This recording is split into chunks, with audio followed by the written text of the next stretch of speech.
Bonsoir à tous, ravi de vous retrouver en semaine mais également le week-end car l'information c'est 7 jours sur 7 sur Monaco Info. Au sommaire de votre JT ce soir, coup de projecteur sur les commissaires de course de l'Automobile Club de Monaco. Ils sont considérés comme les plus efficaces au monde. Nous les avons suivis juste avant le coup d'envoi des essais qualificatifs du Grand Prix historique. Puis nous recevrons l'un des engagés dans cette 12e édition, l'ancien pilote de Formule 1 Jean Alesi. Il est en course au volant d'une monoplace mythique, celle de Niki Lauda. Qui peut stopper l'AS Monaco? Le club de la Principauté 3e du championnat réalise une deuxième partie de saison palpitante. Comment l'expliquer? Nous l'évoquerons avec le défenseur Djibril Sidibé. Et enfin, les ballets de Monte-Carlo présentent l'AC jusqu'à lundi au Grimaldi Forum. Reportage à suivre à la fin de ce journal. Mais avant cela, vous avez pu suivre en direct aujourd'hui sur notre antenne les essais qualificatifs du Grand Prix historique. Ce soir, nous vous emmenons dans les coulisses de cette course exceptionnelle. L'Automobile Club de Monaco nous a ouvert ses portes et nous a permis de suivre les commissaires de course. Frédéric Elion et Thomas Deus les ont suivis aujourd'hui. Voyez leur reportage. Année après année, ils se sont forgés une réputation solide grâce à leur travail et leur réactivité au bord de la piste. Les commissaires de l'Automobile Club de Monaco sont considérés comme les plus efficaces au monde. Mobilisés cette année sur 3 épreuves, le Grand Prix historique, le e-Prix de Monaco et le Grand Prix de Formule 1. Pour certains, la journée démarre très tôt, dès 7 h du matin, par un briefing quotidien. Tous les matins, nous avons une réunion de nos 42 chefs de poste, intervention, où on fait le débriefing un petit peu de ce qui s'est passé la veille et on donne les derniers conseils, aussi bien d'actualité que d'informations qui peuvent tomber dans la nuit ou en tout début de matinée pour qu'ils soient parfaitement opérationnels. Et en même temps, on débriefe les interventions qu'il y a eu, s'il y a des petites choses à améliorer. Depuis 2018, on n'avait plus vu de voitures historiques sur le circuit. Alors c'était un grand retour, c'est aussi pour nous un round d'entraînement et pour l'e-Prix et pour la Formule 1. La première journée d'essais qualificatifs de ce Grand Prix historique a été marquée par plusieurs drapeaux rouges et des sessions interrompues à cause de la présence d'huile sur la piste. Pendant les stages de formation des commissaires, une partie est consacrée justement à l'huile, avec l'épandage d'un produit pour l'absorber, le mode de balayage et de piétinement. Ce point a d'ailleurs été réexpliqué ce matin. Il y en a qui mettent le produit, il y en a qui balayent et derrière on piétine côte à côte. On ne va pas dans tous les sens et on n'en balance pas dans tous les sens. Après une session de questions-réponses, le briefing est terminé et la journée peut débuter pour tous ces commissaires qui contribuent au rayonnement de la Principauté et de ses grands prix dans le monde entier. Ce Grand Prix historique rassemble une centaine de participants, parmi eux des anciennes gloires de la Formule 1. On peut citer René Arnoux, mais aussi le Français Jean Alesi. Il a disputé ici 11 Grands Prix et retrouve avec grand plaisir le circuit mythique de Monaco au volant d'une monoplace historique qui avait réalisé une pole position ici même en 1974. Jean Alesi est avec nous ce soir. Bonsoir Jean. Bonsoir. C'est la première fois que vous participez en tant que pilote au Grand Prix historique ? Oui, c'est la première fois. J'ai été invité par un collectionneur de Ferrari et quand on m'a dit quelle voiture éventuellement j'aurais pu conduire, j'ai pu que dire oui en fait parce que c'est la voiture de Niki Lauda, une voiture mythique donc voilà. Quelles sont les sensations au volant de ces monoplaces d'antan, Jean ? Les sensations sont incroyables. Alors bon, ça fait 20 ans que j'ai plus roulé sur la piste, donc c'est sûr que j'ai perdu mes repères, mais c'est des voitures qui développent 500 chevaux. Et qui pèse 480 kg. Donc en fait, il faut s'en occuper parce qu'elle glisse beaucoup et les virages ils vous sautent au visage. C'est vraiment magnifique. C'est une voiture que vous avez pu tester avant sur le circuit Paul Ricard. Oui, c'est ça. Au circuit Paul Ricard, on a fait une séance d'essai surtout pour la position, qui est très différente, puisqu'il n'y a pas trop d'espace à l'intérieur. Donc il faut vraiment utiliser tous les petits angles possibles pour le confort. Et puis rouler sur ce circuit mythique que vous avez bien connu, le circuit de Monaco, j'imagine que ça a une saveur particulière. Hein. Absolument, absolument. Monaco, c'est le circuit par excellence, connu dans le monde entier, l'endroit glamour et puis une piste qui donne des sensations aux pilotes uniques. Quel souvenir gardez-vous justement de vos Grands Prix de Formule 1 à Monaco ? Mon premier Grand Prix, bon, j'avais fini deuxième derrière Ayrton Senna, mais surtout j'avais été invité au Palais pour le dîner officiel Et ça, c'est des choses qui m'avaient énormément impressionné. Je rentrais dans un monde tout nouveau pour moi en fait. Alors avec cette monoplace de 1974 de Niki Lauda, vous restez fidèle à Ferrari, Jean Alesi? C'est obligatoire ça. C'est, professionnellement parlant, ça a été mes meilleurs moments de ma carrière. Et de pouvoir reconduire cette voiture, c'est une des raisons pour laquelle je suis ici aujourd'hui. Et la tenue du Grand Prix historique et du e-Prix, hypothétiquement également du Grand Prix de Formule 1, de retrouver cette effervescence d'un Grand Prix, j'imagine que là aussi, pour vous, ça doit être très particulier et vous savourez ce moment à 100%. Hein.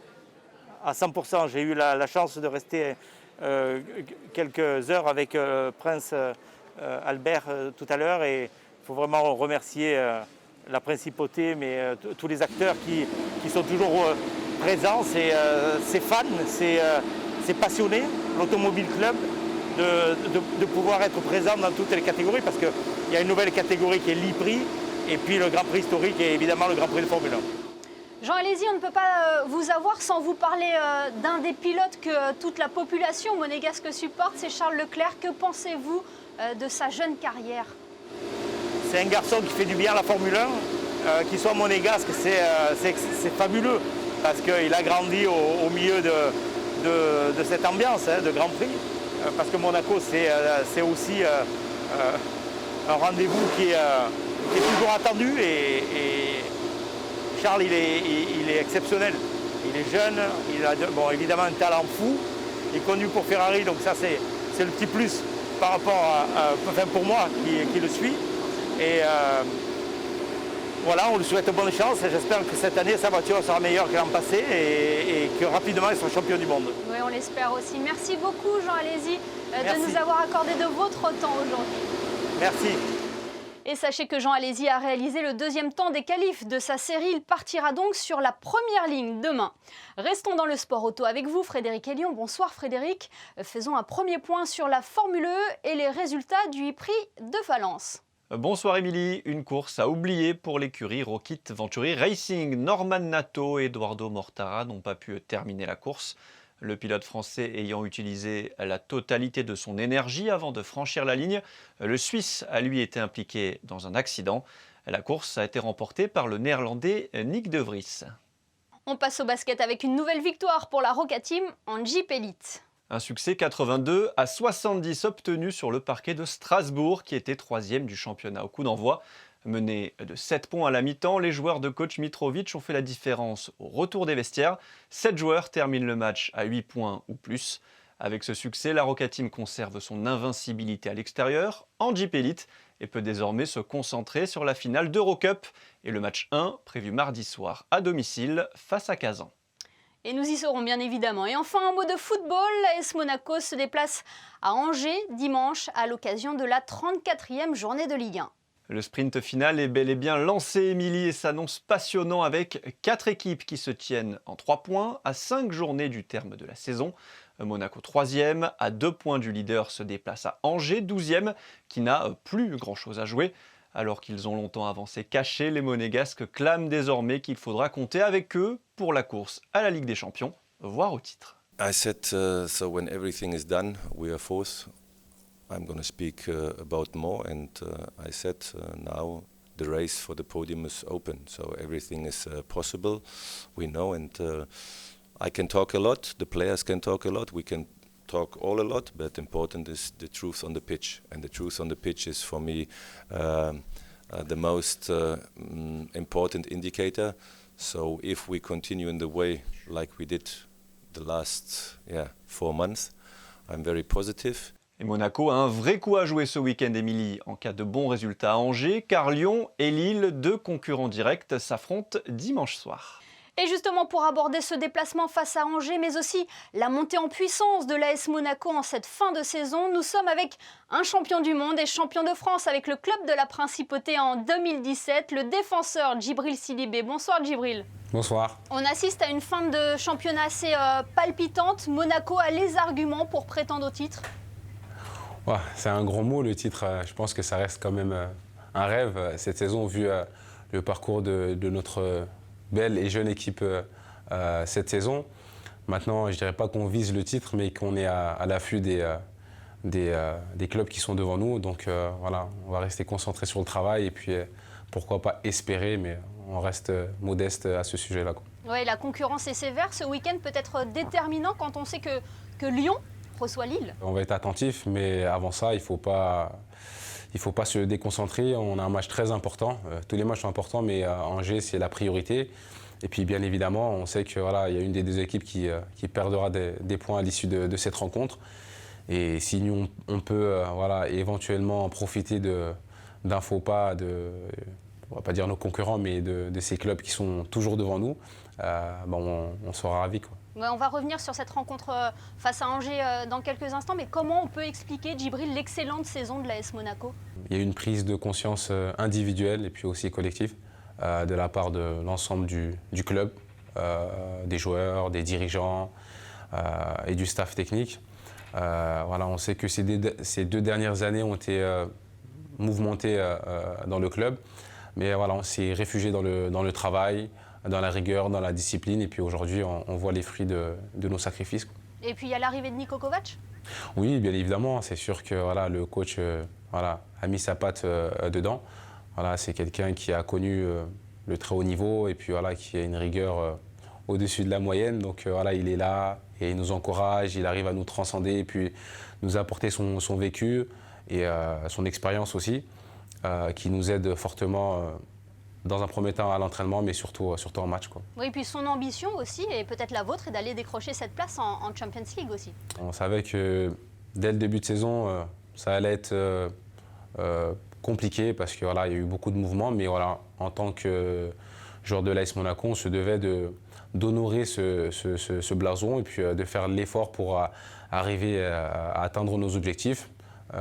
C'est ce qui est le cas aujourd'hui. Maintenant, voilà, il y a une fin de saison qui est excitante et puis comme je le dis, c'est un rêve de disputer la Champions League. Donc on va tout faire pour aller chercher cet objectif maintenant.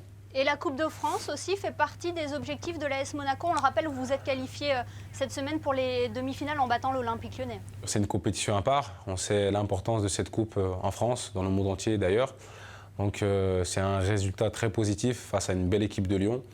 Voilà, ces victoires-là qui ne sont pas évidentes, surtout que c'était à l'extérieur, mais voilà, on a affiché une belle solidarité durant ce match-là. Maintenant, voilà, il y a encore 2 matchs à jouer.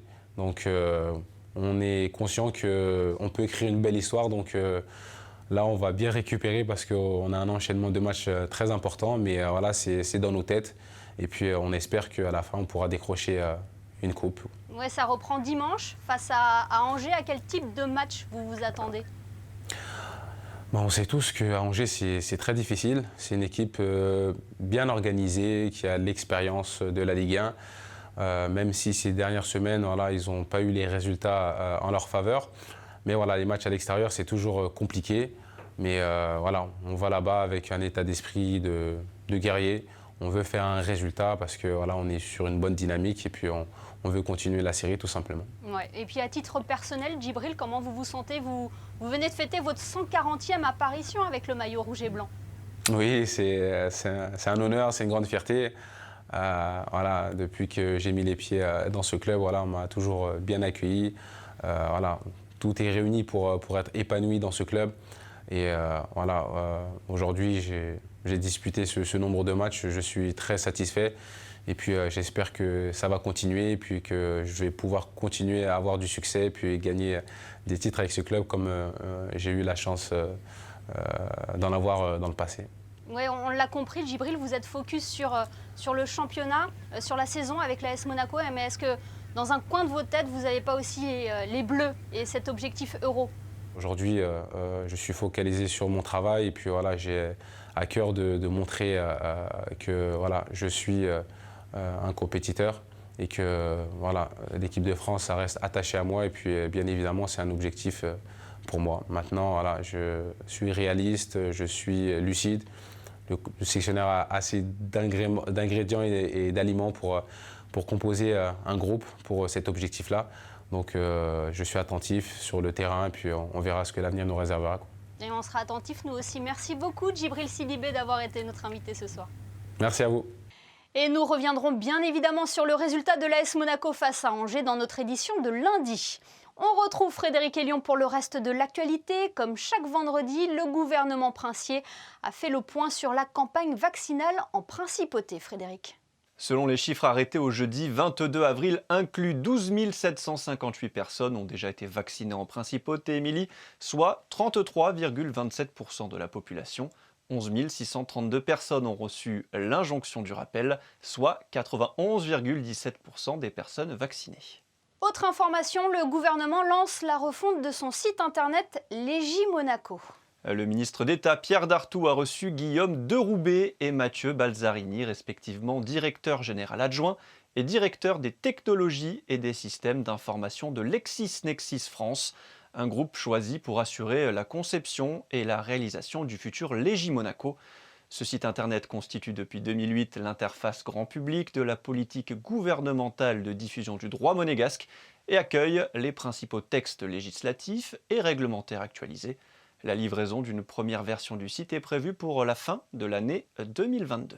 Et enfin, les plats d'Alain Ducasse se sont envolés avec l'astronaute Thomas Pesquet pour la mission Alpha. Thomas Pesquet, accompagné de ses 3 coéquipiers, s'est correctement amarré à la Station spatiale internationale. Ce matin, depuis 2004, Ducasse Conseil collabore avec le Centre national d'études spatiales pour la création d'une gamme complète de repas. L'astronaute français a choisi 15 recettes confectionnées par les brigades du chef monégasque et qui seront dégustées pour des occasions particulières. Merci Frédéric. Deuxième semaine de représentation pour les ballets de Monte-Carlo après Coppelia. La compagnie présente Lac au Grimaldi Forum jusqu'à lundi. José Sacré et Alexandra Marangoni y ont assisté.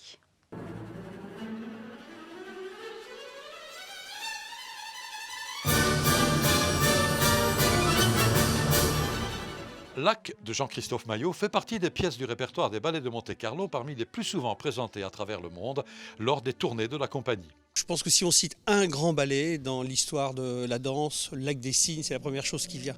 Donc je pense qu'il y a une curiosité de la part des gens de venir voir quelque chose qu'a priori ils connaissent. Et puis quand ils sont là, comme d'habitude, on essaye de les emmener dans un autre univers tout en leur donnant en partie ce qu'ils attendaient.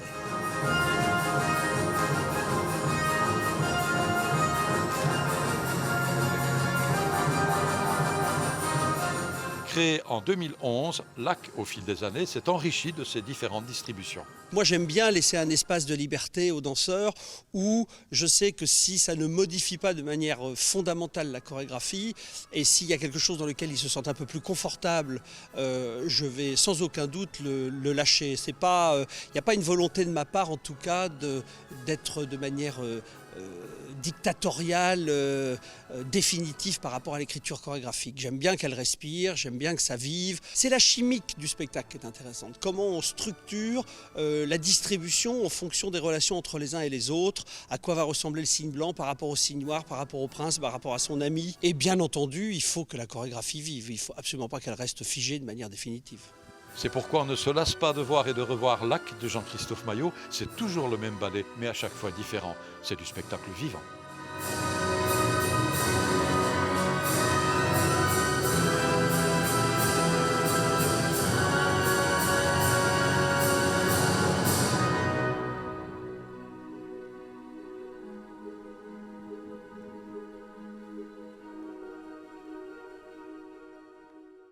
C'est désormais une tradition. Chaque samedi, nous vous proposons une sélection d'ouvrages à ne pas manquer. Nous avons déjà pu vous dévoiler l'histoire du Passeur de Stéphane Coste, de Marina A, le dernier roman d'Éric Fotorino, ou de Sable et de neige de Chantal Thomas. Quel ouvrage a attiré l'attention de Céline Sabine cette semaine? Élément de réponse dans la chronique littéraire. David Thomas, que nous suivons avec intérêt depuis La patience des buffles sous la pluie, paru en 2009, revient cette année avec un nouveau livre intitulé « Seul entouré de chiens qui mordent ». Derrière ce mystérieux titre à rallonge se cache une centaine de nouvelles très brèves, d'1 à 3 pages maximum. Et c'est dans cette concision que réside tout le talent de David Thomas. Il a l'art, en tout juste quelques lignes, d'installer un décor, une atmosphère, de décrire les personnages et leur donner vie. Les protagonistes de ces micro-fictions sont ces gens ordinaires que nous croisons dans la rue, au café, dans le bus, mais auxquels nous ne faisons pas vraiment attention. À chaque histoire, une tranche de vie, une rencontre amoureuse, l'histoire d'un enfant, d'un vieillard, une rupture ou bien un accident. Leur point commun, l'amour. David Thomas nous invite à porter un regard différent sur ces autres, un regard tendre, bien que souvent teinté d'ironie. Il excelle à dépeindre leurs travers, leurs faiblesses et leurs parts sombres, mais aussi leurs qualités, leurs espoirs et leurs désirs.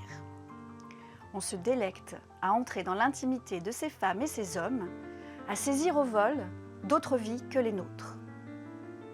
C'est une collection d'instantanés, une galerie de miniatures que nous offre David Thomas comme autant de fenêtres ouvertes sur le monde. Et retrouvez cet ouvrage ainsi que beaucoup d'autres à la médiathèque de Monaco. N'hésitez pas à demander conseil. Avant de nous quitter, un coup d'œil sur vos prévisions météo. Quelle est la tendance pour dimanche, Frédéric ? Un dimanche ensoleillé, Émilie, avec toujours un léger voile nuageux et peu de vent. Il fera 14 degrés le matin et 20 l'après-midi. Le soleil se lèvera à 6h30 pour se coucher à 20h26. Dimanche 25 avril, nous fêterons les marques. Merci Frédéric et merci à vous de nous être fidèles chaque soir, y compris le week-end. Cette journée en principauté aura été rythmée par les moteurs des monoplaces du Grand Prix historique, une 12e édition à suivre en direct sur notre antenne. On se quitte justement avec les photos de Manuel Vitali qui était au cœur de la course aujourd'hui. À demain pour le best-of de la semaine. Excellente soirée à tous sur Monaco Info.